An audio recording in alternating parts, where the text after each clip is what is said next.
welcome to Hong Kong MBA channel. I'm Sharon. Today we'll be meeting a married couple, Rahul and Manasi, who are both our MBA alumnus. Rahul and Manasi will share us not just their Hong Kong U MBA experience, their successful career stories, and also their journey as a foreigners who live and work in Hong Kong. Let's go find out more.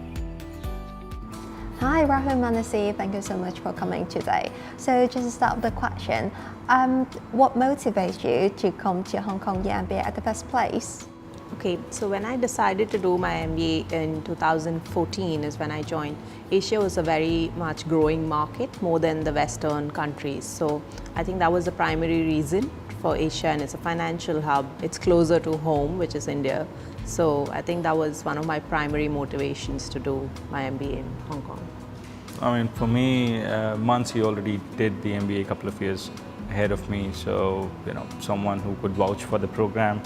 And she obviously mentioned good things about the opportunity that the program provides, the platform it provides for career progression.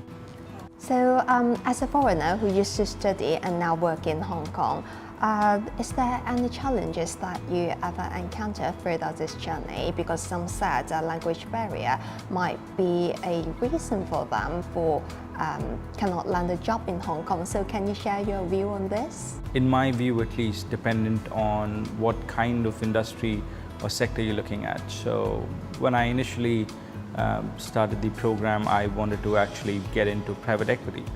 And I thankfully did have an internship as well. But as and when I explored and spoke to more people about opportunities here, I kind of understood that 90% of investments are coming in from mainland China into the private equity shops that are set up in Hong Kong. And it's people, the investors are much more comfortable speaking to an analyst or an associate or a director who can speak their language. Even the investments are back in mainland China, so when you need to do your due diligence, some of the documents are invariably going to be in Mandarin, right? So I thought that, that definitely was a challenge to break through. But having said that, again, Hong Kong is a financial hub. There are a lot of roles that are out there that don't require the skill sets, like the language skill set. So you have project management roles, product management roles, or product development roles that just are the skill sets. So I understand that you guys have been traveling around the world, and then like Manasi, you used to do your the program in London Business School. So what do you think about the living cost compared to other top cities in the world with Hong Kong? The living cost is definitely high in Hong Kong, no doubt about that. But if you compare it to a city in London or New York, then your taxation also is much higher in these cities. So I think at some level it does balance it out. So before you joined Hong Kong U MBA, you used to work for an American investment bank, and then after you complete your MBA, you still work for another American investment bank. Is there any change in your role and responsibility? One is obviously the location has changed now. I used to work in India, now I'm in Hong Kong.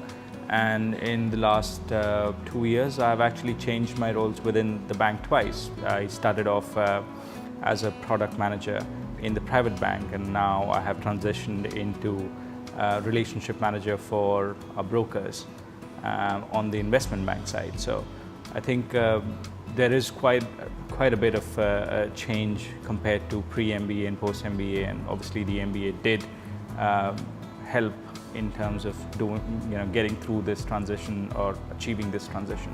So Manasi, after you complete your MBA with us, we know that you have been working in PwC Consulting for a while.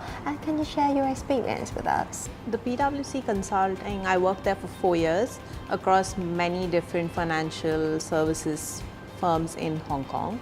And how the MBA actually helped me over there was, I would say, top 3 points maybe. The first one, after the end of every class, we have a presentation that we have to give, and the class has to ask questions. Okay, the second point of a consultant's life is time management.